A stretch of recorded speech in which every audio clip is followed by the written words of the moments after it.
नमस्कार, स्वागत है जी पुरवैया में। मैं हूं सैयद हुसैन और आप देख रहे हैं पुरवैया मुहिम। लिखा मंजूर किस्मत में तो खुदा को याद क्या करना, जहां बेदर्द हाकिम हो वहां फरियाद क्या करना। यह शेर बिल्कुल सरकार पर फिट बैठता है, क्योंकि कश्मीर में आफत की बाढ़ आ रखी है, जिसमें बिहार और झारखंड के सैकड़ों लोग फंसे हुए हैं। लेकिन वो कैसे लौटेंगे, कैसे उनकी जान बचाई जा सकती है, इसको लेकर बिहार सरकार की तरफ से क्या कुछ किया जा रहा है, आज हम ये जरूर देखेंगे। तो वहीं बिहार और झारखंड के हर कोने से कश्मीर में लोग फंसे, जिनके परिजन बस इस उम्मीद में हैं कि जल्द से जल्द उनकी कोई खैरियत मिल सके। जी मीडिया भी अपनी तरफ से फंसे लोगों को उनके परिजनों तक पहुंचाने की लगातार मुहिम कर रहा है। हम चाहेंगे आप भी हमारे साथ इस 1 घंटे जुड़ें और कश्मीर का दर्द हमारे साथ बांटें। तो चलिए शुरू करते हैं पुरवैया मुहिम।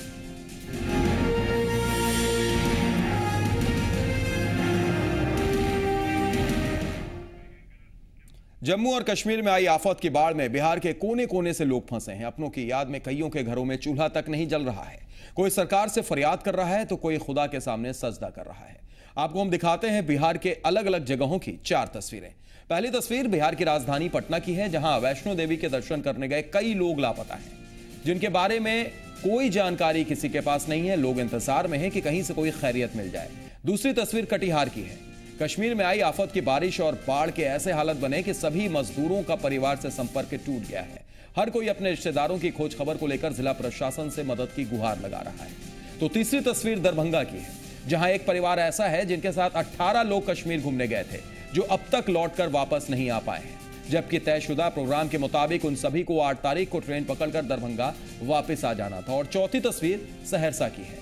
सहरसा के मीर टोला के 6 परिवार के 50 से ज्यादा लोग जम्मू कश्मीर में आई बाढ़ में न केवल फंसे हुए हैं, बल्कि वे जिंदा भी हैं कि नहीं, इसकी कोई जानकारी उनके परिजनों को नहीं है। तो 4 तस्वीरें हम आपको दिखा रहे हैं। कश्मीर में बाढ़ और बिहार में मातम। पटना, कटिहार, दरभंगा, सहरसा, इसके अलावा कई जगह बिहार के लोग फंसे हुए हैं, झारखंड के लोग फंसे हुए हैं।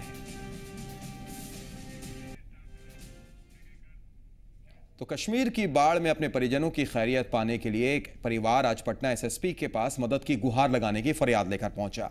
इस परिवार ने एसएसपी से मिलकर बताया कि इसके घर के मुखिया अरुण पिछले 5 महीने पहले श्रीनगर में पेंटर का काम करने के वास्ते गए थे। उस वक्त से वो लगातार वहां रहकर काम कर रहे हैं। इस दौरान वो हर रोज अपने परिवार के अन्य सदस्यों से फोन पर बात भी किया करते थे, लेकिन बीते रविवार के बाद उनसे कोई संपर्क नहीं हो पा रहा है। इस दौरान उन्होंने बताया कि वो जिस घर में रह रहे थे वो पानी से भर चुका है और वो अब एक स्कूल के छत पर किसी तरह खुद को जिंदा रखने की कोशिश कर रहे हैं। परिवार वालों के मुताबिक उसके बाद से उनका कोई कॉल भी नहीं आया है। ये लोग अब ऐसे में प्रशासन से उन्हें ढूंढने की फरियाद लगा रहे हैं। इसलिए आए हैं कि मेरा पति श्रीनगर में है, काम कर रहे हैं, पेंटर हैं। 5 महीना से गए हुए हैं, उनको 5 दिन से कोई पता नहीं है। वो बोले कि मेरा रूम में रह रहे हैं, वो रूम में पानी हिल गया है, हम लोग अब स्कूल के छत्ता पर हैं। इतनी बात हुआ है, उस जगह से फिर बात नहीं हुआ। चाह रहे हैं सरकार से बात करना, मिलना, कोई खबर आ जाना।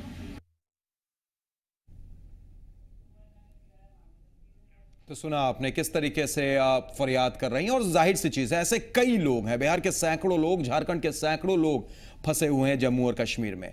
और चलिए, इस वक्त हमारे साथ स्टूडियो में 2 खास मेहमान हैं, उनसे भी हम आपका तारुफ करा देते हैं। हमारे साथ सरकार का पक्ष के साथ यानी जेडीयू के नेता सरोज सिंह हैं। बहुत बहुत स्वागत सरोज जी आपका।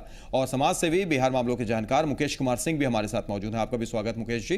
लेकिन इससे पहले कि हम चर्चा की शुरुआत करें, आप भी हमारे साथ जुड़िए, आप भी अपनी राय रखिए। फोन लाइन हमारी ओपन है, नंबर आपकी स्क्रीन पर फ्लैश कर रहे हैं। कश्मीर का दर्द आप हमारे साथ बांट सकते हैं। लेकिन हम आपको बताना चाहेंगे कि गुमशुदा लोगों के लिए हेल्पलाइन नंबर पर भी कॉल कर सकते हैं, जो जारी किया गया है, उस पर आप जानकारी भी दे सकते हैं। इन नंबर पर कीजिए कॉल, अपने लापता परिजनों के बारे में बताइए। तो आपको बता दें, बिहार सरकार ने नंबर जारी किया है, आप अपना नंबर भी इन हेल्पलाइन नंबरों पर लिखवा सकते हैं। गुमशुदा की जानकारी मिलने पर फिर आपसे हेल्पलाइन के द्वारा संपर्क किया जा सकता है। तो नंबर हम आपको दिखा रहे हैं, 0612221730 और 01123019831, यानी एक दिल्ली और एक पटना का नंबर। बिहार सरकार ने एक नंबर जारी किया है। इन नंबर पर आप कॉल करके अपना नंबर भी बता सकते हैं, आप लिखवा सकते हैं, ताकि अगर उनके बारे में, आपके परिजनों के बारे में, गुमशुदा लोगों के बारे में कोई जानकारी मिलती है तो आप तक वो कॉल कर बता सकते हैं। हम आपको एक बार और वो नंबर दिखा रहे हैं। बिहार और केंद्र सरकार दोनों ने जारी किए हेल्पलाइन नंबर। देखिए यही है वो हेल्पलाइन नंबर। बिहार ने जारी किए हैं 0612217305 और एक दिल्ली का नंबर।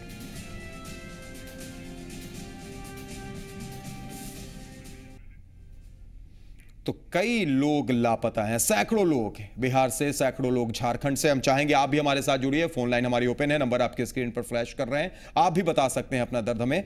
और इस वक्त सरोज जी हमारे साथ जेडीयू से मौजूद हैं। सरोज जी, अगर सरकार की बात की जाए, हालांकि सरकार ने कुछ कोशिशें जरूर की हैं, हेल्पलाइन नंबर जारी किया है, इसके अलावा वहां पर उन लोगों के लिए कुछ पैकेट्स भी भेजे गए हैं, लेकिन लोगों को यानी परिजनों को उनसे मिलाने के लिए क्या कुछ किया जा रहा है प्रशासन की तरफ से? कितनी गंभीर है सरकार इसको लेकर? देखिए, सबसे दुखद बात है जी कि इसको समझिए कि आपदा नहीं, ये प्रलय है जी। इस प्रलय में सरकार के जो नुमाइंदे हैं, सरकार के तरफ से, बिहार सरकार के तरफ से क्विक इसको एक्शन लिया गया जैसे ही, क्योंकि उसको पता नहीं था। ये तो किसी को आज तक ऐसा इतिहास में हुआ नहीं। जम्मू कश्मीर में जन्नत और वहाँ एक माँ वैष्णो देवी की दर्शन करने के लिए लोग काफी बिहार और झारखंड से लोग जाते हैं, अभी भी वहाँ गए हुए हैं लोग। तो सरकार को जैसे ही ये पता चला तो तुरंत 10 करोड़ रुपए की राहत सरकार ने तुरंत उसको आवंटन करने की तुरंत कोशिश किया, तुरंत आवंटन भी हो गया। उसके बाद सरकार के द्वारा जो काम चल रहा है, अभी देखिए कि वहाँ मोटर बोट भेजे जा रहे हैं, काफ़ी एक खेप चला गया है मोटर बोट का। सरकार के द्वारा राहत के लिए हर ऐसे काम किए जा रहे हैं कि जिससे वहाँ के लोगों को, बिहार के लोगों को, जो परिजन वहाँ पर बिछड़े हुए हैं, उन सारे को मिलाने के लिए, वहाँ लोकेशन के लिए, वहाँ जो फंसे हुए हैं उनको खाने के लिए सारा सुविधा मुहैया कराने की कोशिश सरकार कर रही है। जी, सरकार अपनी तरफ से कोशिश कर रही है। मुकेश जी, आप समाज सेवी भी हैं, बिहार मामलों के जानकार भी हैं, खासतौर से अगर बाढ़ की बात की जाए, वो भी कई बाढ़ आपने करीब से भी देखी है। इस पूरे मामले पर अगर देखा जाए, सरकार तो ठीक है बोलेगी, अपनी पीठ थपथपाने की कोशिश करेगी, सियासत हम नहीं करना चाहेंगे, हम सीधे आपसे सवाल करना चाहेंगे कि अभी क्या कुछ करना चाहिए जो यहाँ पर हो सकता था, सरकार कर सकती थी, और क्या कुछ ऐसी चीजें हैं जो अभी नहीं हुई हैं और सरकार को वो भी करनी चाहिए? जैसा हम लोग देख ही रहे हैं कि जम्मू कश्मीर की जो बाढ़ है वो अभी तक वहाँ के 5 दशक में, 50 साल पहले तक ऐसी कोई स्मृति नहीं है कि इतनी भयावह बाढ़ जो है, इतनी प्रलयकारी बाढ़ जो है वो आई होगी और इतनी ज़्यादा जान माल की क्षति हुई होगी। जो अभी अनुमान आ रहे हैं, भारत सरकार के जो अनुमान आ रहे हैं, जो आंकड़े आ रहे हैं कि 6 लाख लोग जो हैं वो वहाँ घिरे हुए हैं और उनके जान माल पे आफत पड़ी हुई है। सरकार और सेना की टीमें जो हैं वो लगातार काम कर रही हैं, एनडीआरएफ की टीम काम कर रही है और उनको निकालने और बचाने का प्रयास किया जा रहा है, उनको भोजन पानी देने, रसद देने का काम किया जा रहा है। लेकिन जो चीज़ें सामने में एक आ रही है, ये घटना जब घट रही थी और ये बाढ़ एकाएक नहीं आया, कई दिनों के 2-4 दिनों के कालांतर में ये जब आया, तो उस समय जो सरकार को क्विक एक्शन रिस्पांस करना चाहिए। क्योंकि देखिए, इस देश की जो रूपरेखा है, ज्योग्राफिकल स्ट्रक्चर है, उसमें जो नदियों में पानी आता है तो बाढ़ आती है और बिहार उसका एक हर एक साल उसको झेलना पड़ता है, बाढ़ का दंश झेलना पड़ता है। इसलिए सरकार का ये कहना, चाहे वो राज्य सरकार हो या केंद्र सरकार हो, कि हमें बाढ़ की तैयारी नहीं थी, हमें पता नहीं था, तैयारियां आपको रखनी चाहिए। इस देश में सुखाड़ की कुछ स्थिति कुछ राज्यों में होगी और बाढ़ की स्थिति कुछ राज्यों में होगी और आपको इसकी रूपरेखा पहले से तैयार करनी चाहिए और बड़ी संख्या में अपने नागरिकों को बचाने का काम की तैयारी आपको पहले होनी चाहिए। जहां तक बिहार का सवाल है कि बिहार के लोग वहां हैं, तो मैं इस बात की जानकारी देना चाहूंगा कि बिहार के जो लोग जा रहे हैं वो 3 ढंग के लोग हैं। एक ऐसे लोग हैं जो वहाँ पर्यटन के दृष्टिकोण से जा रहे हैं या वहाँ जो प्रमुख मंदिरें हैं उसमें जा रहे हैं या कश्मीर को घूमने जा रहे हैं, वो एक ढंग का वर्ग है जो पर्यटन के दृष्टिकोण से वहाँ जा रहा है। दूसरा एक ऐसा वर्ग है जो कामगार है, जो काम खोजने के लिए पहले जा चुका है, जैसा कि वो महिला बता रही थी, उनके पति पेंटर हैं और वहाँ रह रहे थे और 5 महीनों से काम कर रहे थे। तो एक बहुत बड़ा वर्ग जो है कामगार का, जो सर्विस प्रोवाइड करता है, इलेक्ट्रीशियन है, पेंटर है, बाकी लोग काम कर रहे हैं। और तीसरा एक वर्ग है जिसके बारे में चिंता नहीं की जा रही है, उसके बारे में ज़्यादा चिंतित होने की जरूरत है, वो श्रमिकों का है। वहाँ के रोडों पे, वहाँ के छोटे कामों को करने के लिए बिहार और झारखंड, विशेषकर झारखंड के बहुत बड़ी संख्या में मजदूर वहाँ कार्यरत होते हैं और ये जो है, जो बॉर्डर रोड ऑर्गेनाइजेशन के रोड्स भी होते हैं, उसमें बड़ी संख्या में, हजारों की संख्या में यही मजदूर काम करते हैं। बिल्कुल, और शायद उनके बारे में कोई नहीं, उनके बारे में कोई चिंता नहीं। भी कई ऐसे लोग हैं, 50 से ज्यादा लोग सिर्फ कटिहार से हैं जो वो गायब हैं, जो हमने तस्वीरें भी दिखाई और विस्तार से भी हम आपको कटिहार की वो तस्वीर दिखाएंगे। लेकिन उससे पहले एक दर्शक सौरभ हमारे साथ मोतिहारी से जुड़ गए हैं। स्वागत है सौरभ जी, क्या कहेंगे आप? देखिए सर, हम लोग भी जम्मू कश्मीर से जी, जो बाढ़ आया उसके लिए हम लोग भी पूरे मन से तैयार हैं जी। हम चिड़ैया विधानसभा यूथ कांग्रेस के अध्यक्ष भी हुए जी। जिस नाते हम अपने पूरे विधानसभा में भिक्षाटन कर जम्मू कश्मीर को माने रुपया देने का, सहायता देने का हम लोग भी संकल्प लिए हैं। चलिए, बिल्कुल बिल्कुल, बहुत बहुत शुक्रिया हमारे साथ जुड़ने के लिए और एक अच्छा सुझाव और एक अच्छी सोच सामने लाने के लिए। बहुत बहुत शुक्रिया सौरभ जी जुड़ने के लिए। तो लगातार दर्शकों की बात करें तो आप भी हमारे साथ जुड़ सकते हैं और आप भी अपनी बात बता सकते हैं, लेकिन अब आपको हम सुनाते हैं कश्मीर में फंसे लोगों को कैसे उनके जो परिजन हैं वो खोज रहे हैं और सरकार से फरियाद कर रहे हैं। सुनिए।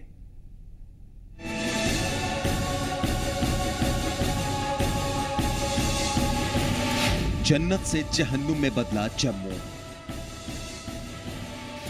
बिहार में दहशत और मातम का आलम।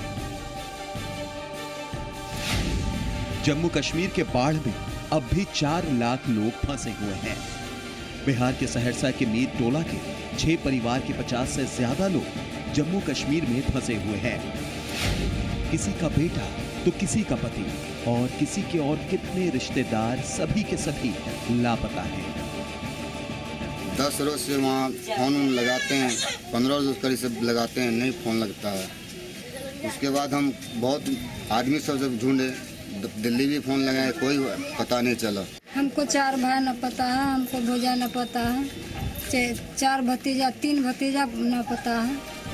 रुखसाना खातून का पति, बेटे सहित इनका करीब करीब पूरा परिवार ही जम्मू कश्मीर के बाढ़ में फंसा हुआ है। वे जिंदा हैं भी या नहीं, इसकी जानकारी उनके परिजनों को नहीं है। लड़का फंसा हुआ है, मेरा पूरा खानदान में 15 आदमी को गायब है, कोई बातचीत नहीं हो रहा था। 8 दिन पहले एक श्रीनगर अस्पताल में था न, तो हमको बातचीत सब कुछ हो रहा था। जब से फोन आया अस्पताल में, तो दूसरा अस्पताल जो बदली हुआ, तुमको कोई बातचीत कुछ नहीं हो रहा था 15 आदमी से।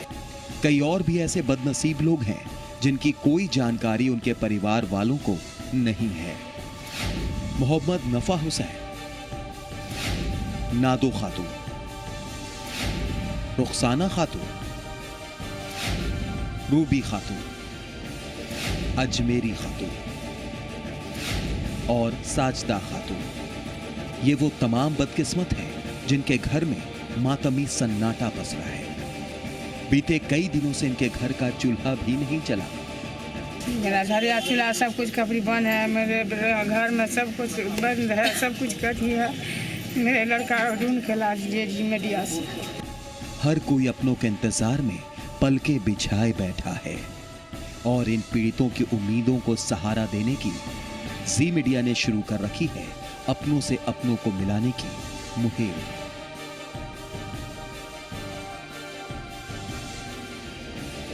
जम्मू कश्मीर में जो बाढ़ आई है वहाँ पर फंसे हुए हैं, जिंदा है या मुर्दा है, इन लोगों को कुछ भी पता नहीं है। इन लोगों की तमाम उम्मीदें अब जी मीडिया पर आकर टिक गई हैं। लोगों का कहना है कि जी मीडिया ही ऐसी पहल करे कि उनके जो परिजन वहाँ लापता हुए हैं वह किसी तरह सकुशल जो है बरामद हो सके और इन लोगों के बीच लाए जा सकें।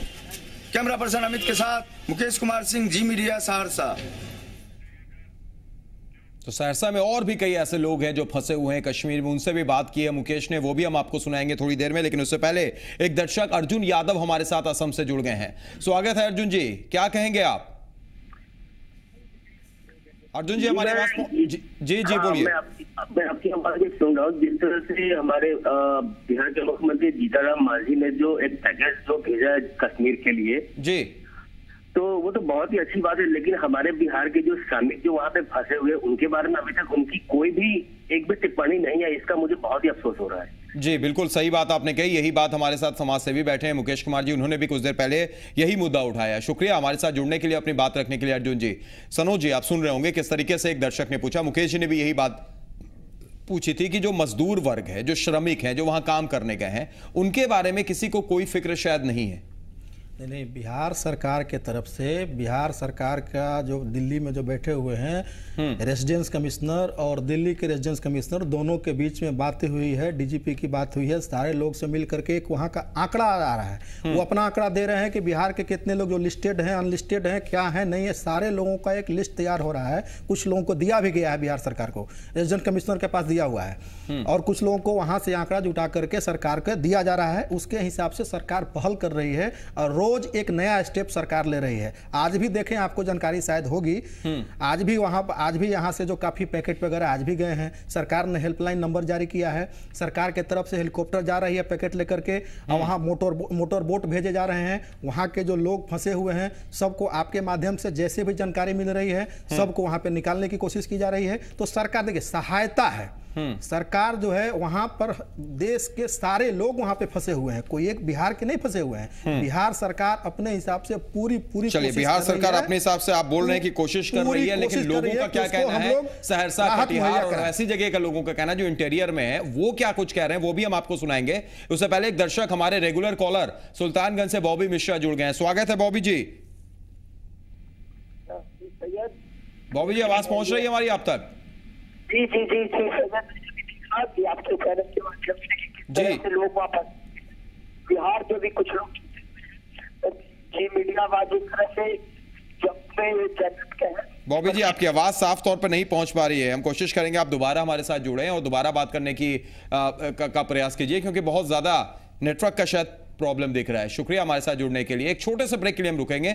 ब्रेक के बाद जब लौटेंगे तो आपको सहरसा में एक बार ले चलेंगे, और वहां पर एक ऐसा परिवार है जहां पर बहुत ज्यादा लोग, तकरीबन 18-20 लोग अभी भी लापता है। उनके बारे में कुछ नहीं पता है, क्या वो कह रहे हैं, क्या फरियाद सरकार से कर रहे हैं, सुनाएंगे आपको। छोटा सा ब्रेक, तुरंत लौटते हैं।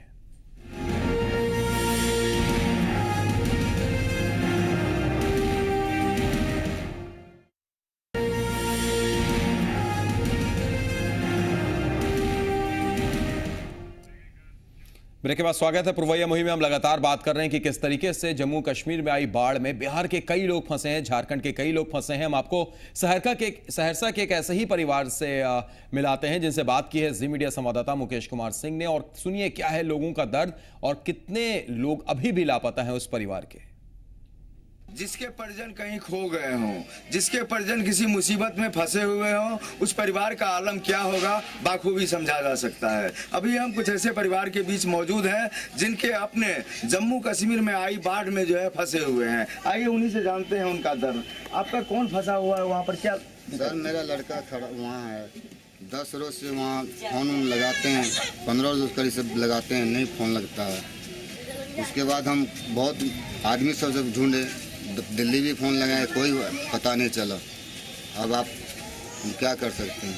तो जी मीडिया से क्या चाहते हैं? जी मीडिया से यही चाहते हैं, आग्रह करते हैं मेरा लड़का को सर ढूंढ के ला दें। आपका कौन कौन जो है लापता है, क्या दिक्कत है? एक लड़का फंसा हुआ है, मेरा पूरा खानदान जो है 15 आदमी को गायब है, कोई बातचीत नहीं हो रहा था। 8 दिन पहले एक श्रीनगर अस्पताल में था न, तो हमको बातचीत सब कुछ हो रहा था। जब से फोन आया अस्पताल में, तो दूसरा अस्पताल जो बदली हुआ, तुमको कोई बातचीत कुछ नहीं हो रहा था 15 आदमी से। हम जी मीडिया से इतने चाहते हैं कि वो बच्चा करके खो करके सबको हमको था पता, आप बता दीजिएगा, हम इतना ही चाहते हैं। आपका जो है कौन कौन लापता है? मेरा लड़का नहीं पता है, 10-15 दिन से बात नहीं हो रहा है। मेरा झरिया चूल्हा सब कुछ कपड़ी बंद है, मेरे घर में सब कुछ बंद है, सब कुछ कट ही है। मेरे लड़का ढूंढ के ला दीजिए जी मीडिया से। जी मीडिया से क्या चाहती हैं? ढूंढ के ला दीजिए मेरा लड़का। देख रहे हैं कि यहाँ पर विपत्ति का पहाड़ टूटा हुआ है। सब लोगों की उम्मीद जो है एक तरह से जी मीडिया से जो है बंधी हुई है। लोग कह रहे हैं कि जी मीडिया ही अब ढूंढ करके लाए। हमारे साथ कुछ और महिलाएं हैं, उनसे भी बात करते हैं। आपका कौन लापता है, क्या हुआ? हमको 4 भाई न पता है, हमको भोजा न पता है, 4 भतीजा, 3 भतीजा न पता है, 1 बेटा पता है, नहीं पता है। उसको चाहते हैं कि हमको खोज को ले दीजिए। कब से बात नहीं हो रही है? 10 दिन से बात नहीं हो रहा है। तो क्या चाहती हैं जी मीडिया से? हम चाहते हैं कि ढूंढ के ले दीजिए। आपका कौन लापता है? मेरा पति है, आज 10 रोज से हमसे फोन तो नहीं कर रहा है, बात विचार नहीं कर रहा है।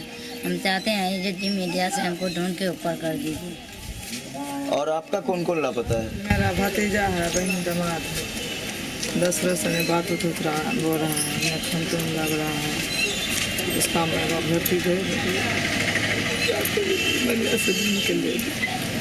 सारे लोग परेशान हैं। यहाँ पर तकरीबन 50 से ज्यादा लोग यहाँ के हैं जो लापता हैं। जम्मू कश्मीर में जो बाढ़ आई है वहाँ पर फंसे हुए हैं, जिंदा है या मुर्दा है, इन लोगों को कुछ भी पता नहीं है। इन लोगों की तमाम उम्मीदें अब जी मीडिया पर आकर टिक गई हैं। लोगों का कहना है कि जी मीडिया ही ऐसी पहल करे कि उनके जो परिजन वहाँ लापता हुए हैं वह किसी तरह सकुशल जो है बरामद हो सके और इन लोगों के बीच लाए जा सके। कैमरा पर्सन अमित के साथ मुकेश कुमार सिंह, जी मीडिया, सहरसा।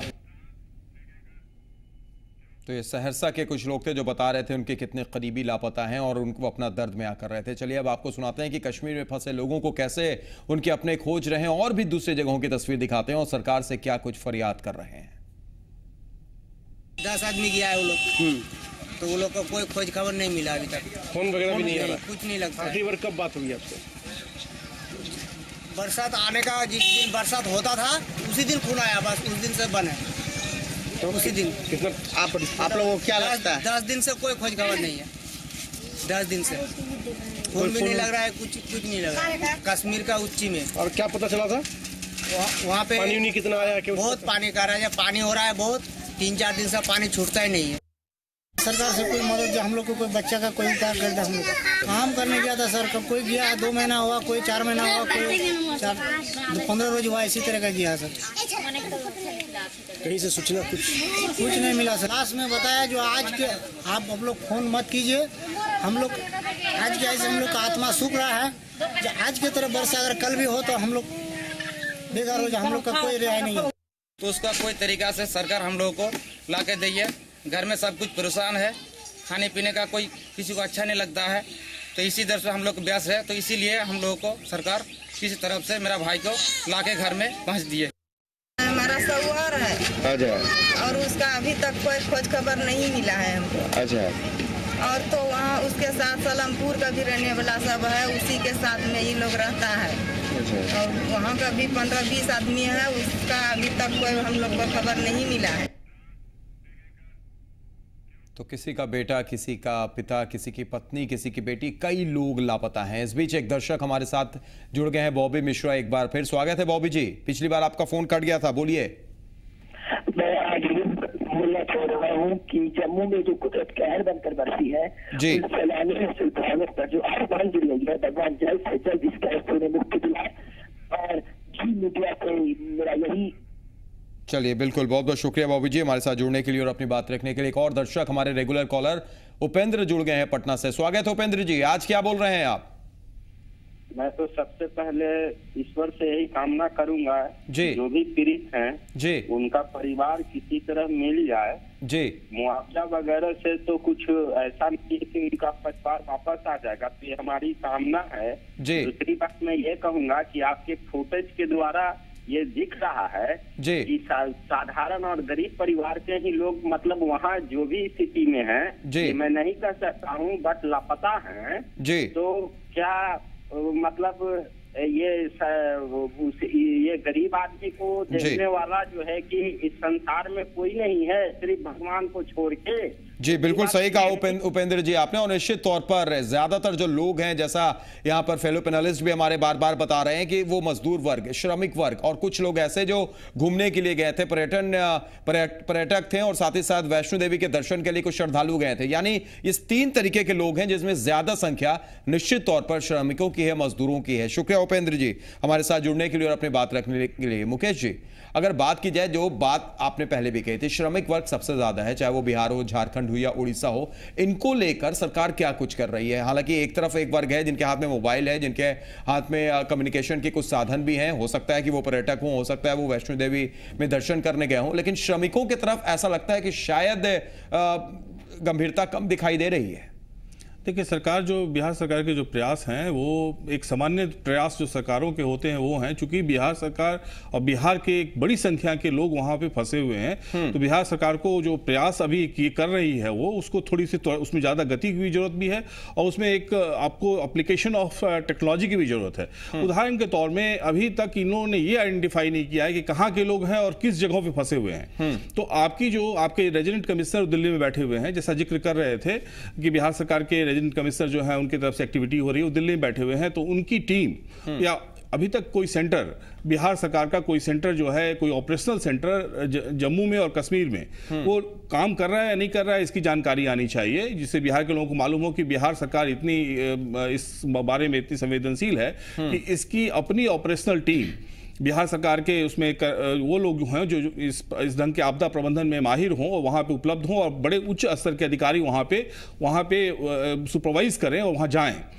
दूसरी चीज जो है कि आपने अभी जो फुटेज दिखाया, उस फुटेज से जो निकल के जानकारी आ रही है, उससे आप जो अनुमान निकालते हैं तो लगभग 100 से लेके 150 के बीच में श्रमिक, ऐसे गरीब जो काम करने गए हैं और जिनके परिवार वाले यहाँ 15-15, 12-12 आदमी, 10-10 आदमी, 3-3 आदमी जो है वहाँ एक जगह के वहाँ हैं। तो ये बता सकते हैं, अगर जैसे कि आपने वहाँ उनके पास जाके और सारी जानकारियां एकत्रित की, तो तत्काल राज्य सरकार जो है अपने जिला के जो पदाधिकारी हैं और जिलाधिकारियों को निर्देशित करें कि वो ऐसे लोगों को चिन्हित करें जिनके परिवार के लोग वहां जम्मू कश्मीर में फंसे हुए हैं।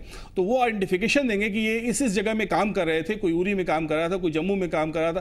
तो वहां के जो वहां पदाधिकारी हैं, जिलाधिकारी, और वहां जो टीम काम कर रही है उस अलग अलग जिलों में जो जम्मू कश्मीर के हैं, तो उनके साथ संपर्क और संवाद स्थापित किया जा सकता है। कम्युनिकेशन गैप है और जाहिर तौर से जो उनको ट्रेस किया, बिल्कुल। और जो हेल्पलाइन नंबर है उसके बारे में बता दें, उस पर भी हमने कॉल करने की कोशिश की थी और देखा था कि आखिर वो नंबर क्या है। उसमें भी एक तकनीकी पेच है, अगर आप उस पर कॉल करते हैं तो वो आपसे सिर्फ जो नंबर है वो आपका नंबर नोट कर लेते हैं मुकेश जी, और उस नंबर को नोट करने के बाद कहते हैं, आपसे डिटेल ले लेते हैं और कहते हैं ठीक है हम पता लगाएंगे, कुछ पता चला तो फिर हम आपको बताएंगे। यानी वो फिर दिल्ली बात करेंगे, दिल्ली कश्मीर बात करेगा, ये डायरेक्ट एक नहीं है। बिल्कुल, मैं यही कह रहा हूं, यही चीज यहाँ ये आपदा है और आपका कहना है कि ये प्रलयकारी आपदा है और आपके राज्य के। चलिए इसका जवाब हम सरोज जी से लेंगे, लेकिन उससे पहले एक दर्शक हमारे साथ मधेपुरा से हमारे रेगुलर कॉलर अफरोज जुड़ गए हैं। स्वागत है अफरोज साहब।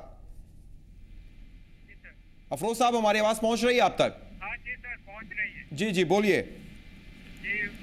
यानी कि कई ऐसे परिवार हैं जो अपनों को खो दिए हैं।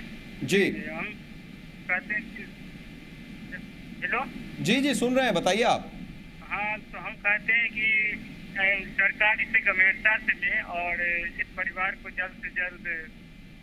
चलिए बिल्कुल, हम भी कुछ ऐसी उम्मीद करेंगे कि जल्द से जल्द परिवार से मिल सकें, अपनों से अपने मिल सकें। लेकिन सरोज जी, जो बातें मुकेश जी ने कही और जो बातें अगर देखा जाए, जो हेल्पलाइन नंबर भी जारी हुए, एक दिल्ली का नंबर है, एक पटना का नंबर है, जाहिर तौर पर एक कम्युनिकेशन गैप। देखिए मुकेश जी जो बोल रहे हैं बड़े भाई हमारे, ये निश्चित रूप से हद तक इसको मानने वाली बात है, एक्सेप्टेबल है जी। बहुत बड़ी आपदा है। इसमें आपके माध्यम से हम लोग भी देख रहे हैं कि पूरे जम्मू एंड कश्मीर में सारे संचार व्यवस्था, सारा कम्युनिकेशन पूरा टूटा हुआ है, कहीं किसी से कोई बात नहीं हो पा रही है। एनडीआरएफ और देश लेवल के जितने भी जो इससे रिलेटेड जो लोग हैं वो लोग काम कर रहे हैं।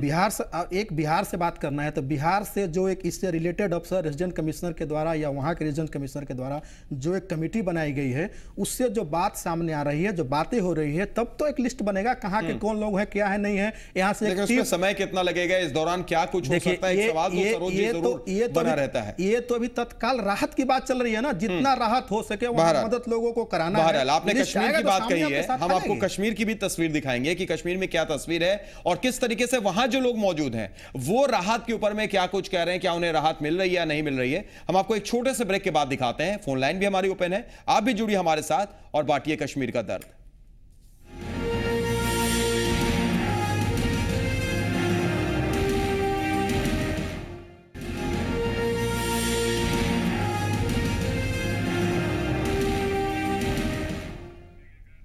ब्रेक के बाद स्वागत है। लगातार हम बात कर रहे हैं कि किस तरीके से जम्मू कश्मीर में जो बाढ़ आई है, प्राकृतिक आपदा आई है, उसके बाद कैसे वहां पर हालात हो गए हैं। अब तक बाढ़ से वहां 200 के आसपास लोगों की जान भी जा चुकी है और 5 से 6 लाख लोग अब भी फंसे हुए हैं।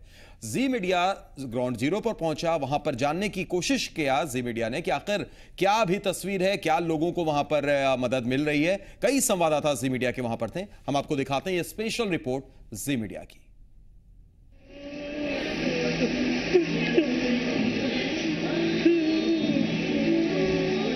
कहीं तबाही के बाद की खामोशी है तो कहीं अपनों से बिछड़ने का गम और प्रशासन की नाकामी का गुस्सा है।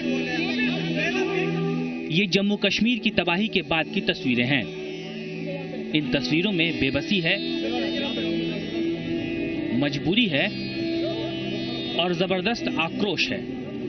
जो भी रिलीफ आएगा वो कश्मीर के हुकूमत के बड़े बड़े ओहदेदार वो खुद अपने जेब भरेगा। सुस्त रफ्तारी से है फौज आपकी आई, लेकिन पहले बोल रही थी हमें स्टेट गवर्नमेंट, 3 दिन तक वो स्टेट गवर्नमेंट उनको कंसल्ट नहीं कर रही थी।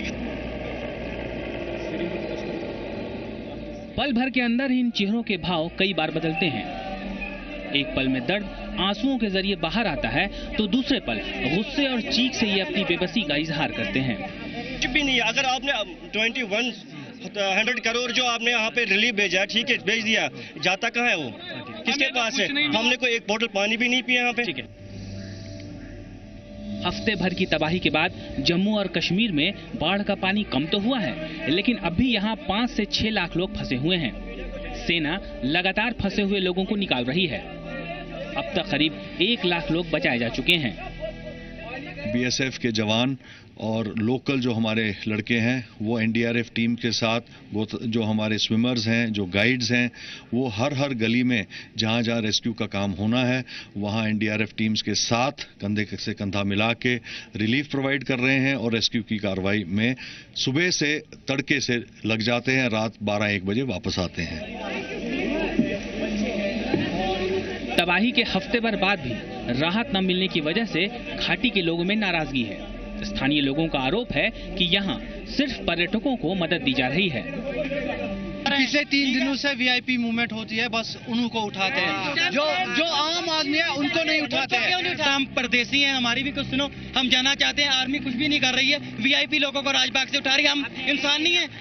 1 लाख 2 लाख की आबादी यहाँ पे खड़ा है हमारे आसपास में, और ये 5-6 पैकेट डालते हैं और बाकी फिर पानी में डालते हैं। सैलाब के 6 दिन बाद बुधवार को सूबे के मुख्यमंत्री खुद राहत सामग्री बांटने निकले। उमर अब्दुल्ला ने घाटी के बाढ़ प्रभावित इलाकों का हवाई सर्वेक्षण किया और अगले 3 महीनों तक मुफ्त राशन देने का ऐलान भी किया। हम अपना काम कर रहे हैं, हमारा काम है उन तक राहत का सामान पहुंचाना। जहां पे वो हमें अंदर दाखिल नहीं होने दे रहे हैं, वहां पे हम हेलीकॉप्टर के जरिए जो है उन तक सामान पहुंचाएंगे। पानी का जो लेवल है वो बहुत जल्दी कम हो रहा है। लोगों का गुस्सा मैं समझ सकता हूं, लेकिन रिलीफ का सामान उन तक ना पहुंचे, इससे ना उनको फायदा है ना हमें फायदा है। आसमान में हेलीकॉप्टर चक्कर लगा रहे हैं और जमीन पर पानी के सिवा अगर कुछ नजर आ रहा है तो बदहवास लोग और उन्हें बचाने में जुटे भारतीय सेना के जवान। दुनिया का सबसे बड़ा परिवहन विमान C-17 globe master Jammu Kashmir में बाढ़ पीड़ितों के लिए वरदान साबित हो रहा है। ग्लोब मास्टर से जहां टनों राहत सामग्री पहुंचाई जा रही है, वहीं दर्जनों लोगों को महफूज ठिकानों पर ले जाया जा रहा है।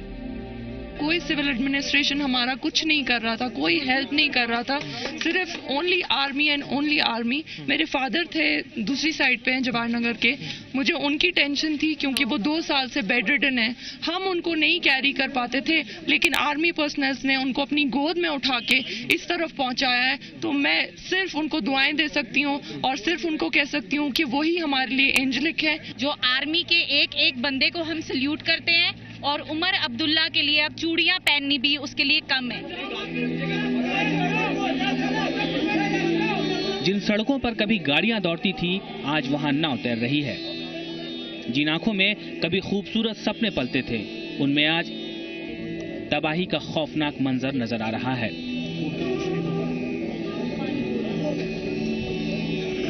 हमारे लिए तो बहुत इम्पोर्टेंट थी ये दुकान, क्योंकि हमने रोजगार इसी से शुरू किया था और इसमें था किराना डाला था, हमने शटरिंग रखी थी, शटरिंग वगैरह यहाँ पे रखी थी, छत पे रखी थी, वो सब उसी में चल। कमरे में बहुत सारा सामान था, फ्रिज था, टीवी था, कूलर था, एसी था, वो सब दब गया, मलबे में ही दब गया सारा कुछ नहीं मिला हमें।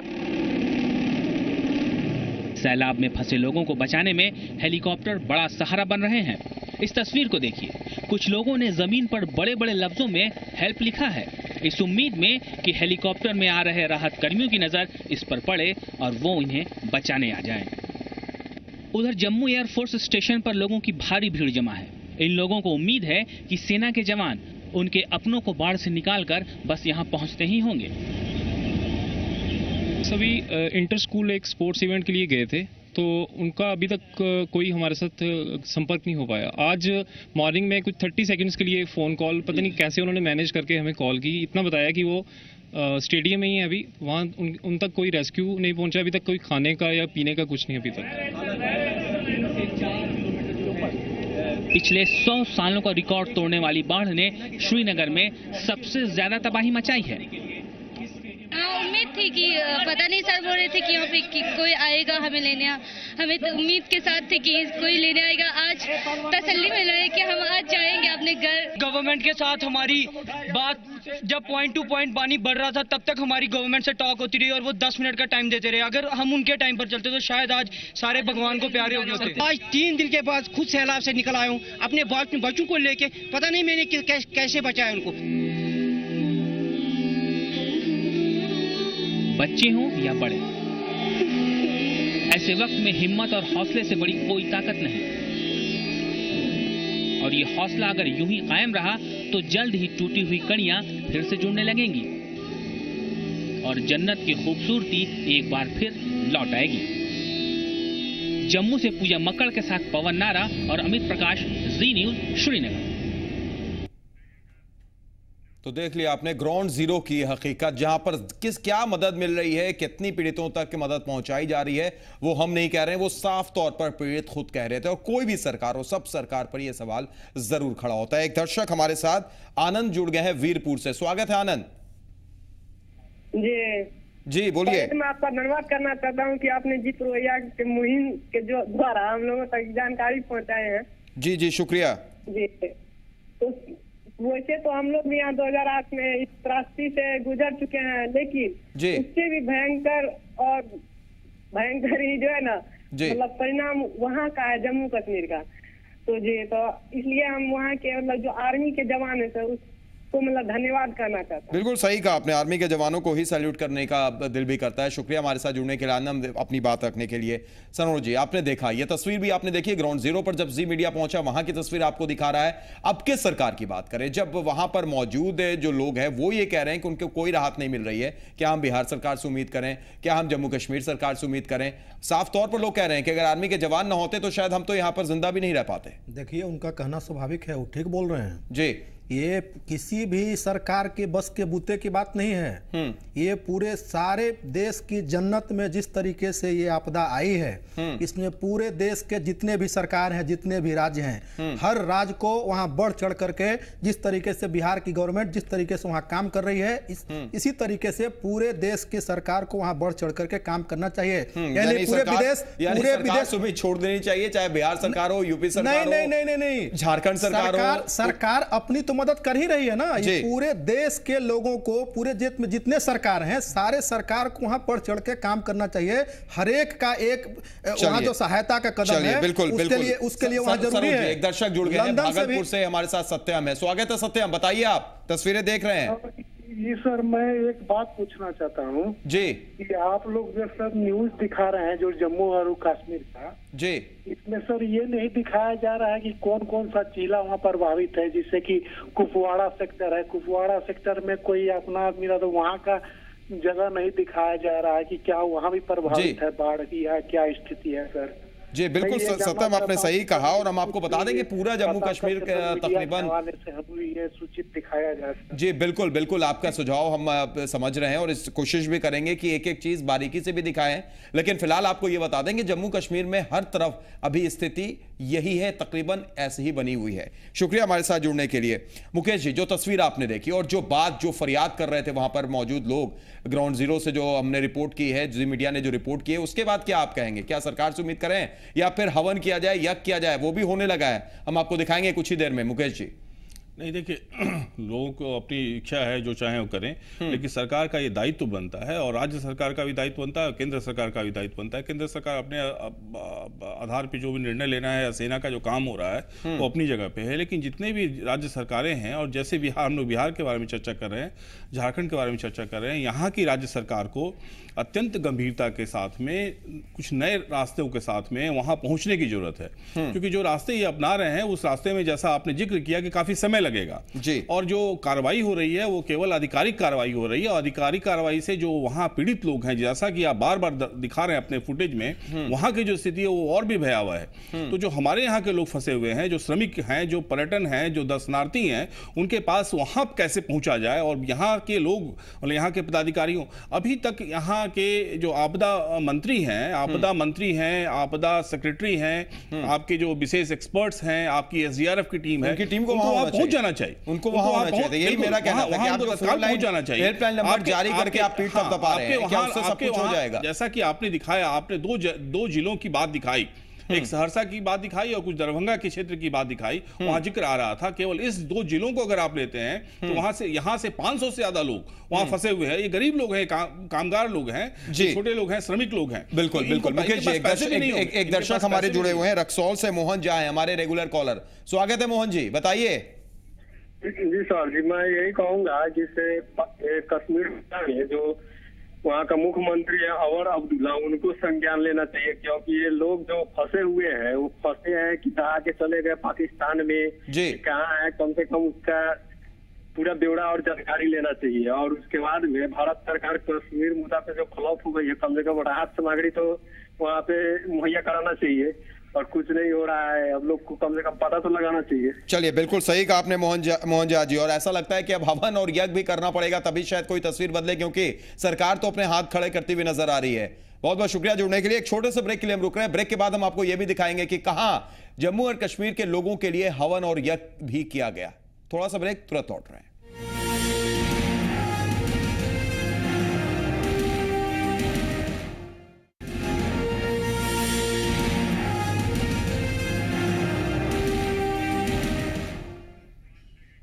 ब्रेक के बाद स्वागत है। हम लगातार बात कर रहे हैं कि किस तरीके से जम्मू कश्मीर में आफत आई है और बिहार में भी मातम मचा है, दहशत में लोग हैं। नौबत यहां तक आ गई है कि सरकार से शायद उनको अब उम्मीद नहीं है, इसलिए जम्मू कश्मीर में आई भीषण बाढ़ में फंसे लोगों और प्रभावित परिवारों की रक्षा के लिए पटना के गांधी मैदान कारगिल चौक के पास हवन का भी कार्यक्रम किया गया।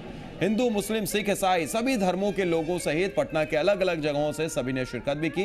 हवन कार्यक्रम और सर्वधर्म प्रार्थना के जरिए सभी लोगों को संदेश ये दिया गया कि लोग भेदभाव छोड़ और राजनीतिक से ऊपर उठकर पीड़ित लोगों की रक्षा के लिए दुआ मांगे। तो आप तस्वीरें देखिए, और शायद ऐसा लगता है कि यही वक्त भी आ गया है, क्योंकि जो तस्वीर हमने देखी, जो ग्राउंड जीरो से जम्मू कश्मीर से हमारे पास तस्वीर आई, हमारे रिपोर्टर्स वहां पर पहुंचे, वो भी यही कह रहे हैं, लोग यही कह रहे हैं कि उनको कोई मदद कहीं से भी नहीं मिल रही है।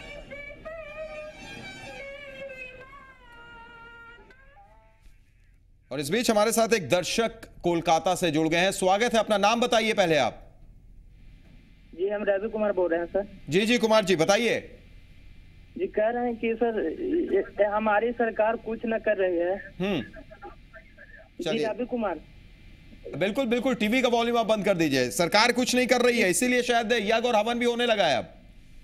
सर, हमारी सरकार जिस तरह से कश्मीर में कर रही है, उस तरह से लग रहा है ना सरकार कुछ न करनी। चलिए, बहुत बहुत शुक्रिया हमारे साथ जुड़ने के लिए। मुकेश जी, ये तस्वीर आप देख रहे हैं पटना के गांधी मैदान की तस्वीर, जहां पर लोग हवन कर रहे हैं, यज्ञ कर रहे हैं। क्या यही बच गया? इतनी ज्यादा नाउमीदी सरकार से? यह समय सैयद साहब हवन और यज्ञ का नहीं है, उनकी इच्छा है वो हवन यज्ञ करें। यह समय गंभीरता से विषय को लेने का है, अपने नागरिकों को तत्काल राहत देने का है, उनकी जान माल को बचाने का है। बिहार सरकार और बिहार सरकार के आला अधिकारी आपने जिस ढंग से इस मुहिम को रखा है, जिस ढंग से फुटेज दिखाए हैं, और सरकार के प्रवक्ता मतलब जनता दल यू जो सरकार में एक महत्वपूर्ण पार्टी है, उसके प्रवक्ता हमारे साथ में है, निश्चित रूप से इस बात को अपने मंत्रियों के पास में और जो वरिष्ठ पदाधिकारी उनके पास में रखेंगे कि भाई तो वहां त्वरित गति से कार्रवाई हो, और एक टीम जो है वहां ऑपरेशन करे, बिल्कुल, मतलब वहां पहुंच जाए, वहां आपसे जानकारी ले, यहाँ के डिस्ट्रिक्ट मजिस्ट्रेट्स के माध्यम से वो सूचना जाए कि भाई कहाँ किन इलाकों में किन ब्लॉक्स में वो लोग हैं, और अगर हैं तो उनकी क्या स्थिति है, उनको खाने की जरूरत है। आपकी भी, और यही सवाल मेरा आपसे भी कि क्या हेल्पलाइन नंबर जारी कर देने से सब कुछ हो जाता है? इतिश्री कर दिया सरकार ने अपनी? नहीं, हेल्पलाइन नंबर जारी करने का मतलब ये होता है कि जितने जो लोग फंसे हुए हैं उसकी एक जानकारी, उसकी एक आंकड़ा रखना, ताकि उसके हिसाब से उसके तरह के लोगों को मदद पहुंचाना हेल्पलाइन नंबर का मतलब। लेकिन हेल्पलाइन नंबर का जो मैंने आज कोशिश की, डायल किया और बात करने की कोशिश की, तो उसमें से कुछ भी नहीं है। वो आप सीधे आपसे पूछते हैं कि भाई आप अपना नंबर बता दीजिए और अपने परिजनों के बारे में बता दीजिए, कुछ हमें पता चला तो हम आपको बताएंगे। तो ये तो ऐसे ही इतनी ज्यादा कम्युनिकेशन, ये तो गैप हो रहा है। अगर इस तरीके की बात आ रही है तो हमें लगता है कि अगर इसमें कोई दोषी पाए जाएंगे तो हमको लगता है कि सरकार उस पर निश्चित रूप से कार्रवाई करेगी। मैंने खुद कॉल किया था, मैंने देखा है, इसलिए। और मैं एक चीज और बता दूं कि अगर इसमें सबसे बड़ा मुहिम में सबसे बड़ी अगर सहायता अगर किसी ने की है तो जी न्यूज, जी मीडिया, जी। चलिए, बहुत बहुत शुक्रिया, जो है बहुत बहुत शुक्रिया। ये मुहिम हमारी जारी भी रहेगी, हमारा फर्ज है, हमारा फर्ज भी है। तीनों सेना जो है धन्यवाद और बधाई के पात्र है। शुक्रिया सरोज जी, लेकिन हम चाहेंगे कि सरकार भी जरूर जागे और वो भी कुछ करे। मुकेश जी, आपने भी आए, आपने चर्चा की, कई बिंदुओं को आपने दिखाया, बहुत बहुत शुक्रिया आपका भी। आप तमाम दर्शकों को भी शुक्रिया, आप हमारे साथ जुड़े और आपने अपनी राय रखी। तो हम आपको बता दें कि फिलहाल पुरवैया मुहिम में इतना ही, लेकिन जाते जाते आपको बता दें कि आप फेसबुक के जरिए भी हमारे साथ जुड़ सकते हैं। फेसबुक की आईडी आपके स्क्रीन पर फ्लैश कर रही है। इसके अलावा ट्विटर के जरिए भी आप हमारे साथ जुड़ सकते हैं, और कोई वीडियोज अगर आप मिस कर गए हैं, उसे दोबारा देखना चाहते हैं तो यूट्यूब के जरिए आप जुड़िए। साथ ही साथ पूरी दुनिया में कहीं से भी ऑनलाइन देखने के लिए हमारे वेबसाइट पर भी आप आ सकते हैं। दीजिए इजाजत, नमस्कार।